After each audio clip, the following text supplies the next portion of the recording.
I think yung problema na yan cannot be answered by this conference now.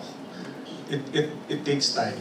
Kasi una, we really need to have a change in the mindset of people, the way we look, we treat women. Karamihan, may mga ano pa rin tayo na hindi pa rin tayo ganun ka-sensitive or even respectful. So yun. So, kanina sa sessions na natin, sa plenary sessions na mention din doon na may mga gaps pa rin. There are so many gaps. Una, yung clear understanding and appreciation of why we are doing this, why we have got plans and budget. Marami pa rin tayo mga, sorry to say, top-level management na they lack that appreciation of why we are doing this annual plan and budget.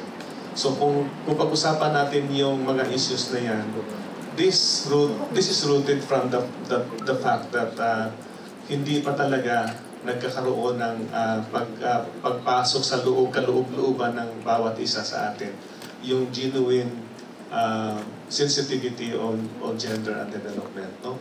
So, for PCW, sabi natin na women's economic empowerment niya ay alam naman natin na embedded na yan sa Magna Carta of Women, na embedded na rin yan sa ating gender equality on women's empowerment plan at maging sa NAPWPS. It calls for a sustained livelihood, social protection, and skills development, yung capacity development din, which is kasama dito yung pag-improve o pag-enhance ng ating yung pag-raise ng level of awareness ng nating lahat, hindi lamang yung top management. Kasama na lahat tayo dyan.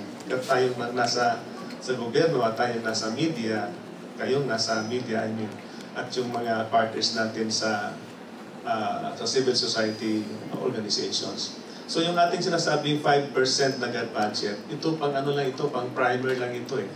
Ang totoong mangyayari dapat ay magkaroon tayo ng tunay na gender mainstreaming where our policies, our programs and projects, our mechanisms in the agencies where we are or in the organizations where we are truly gender responsive and transformative.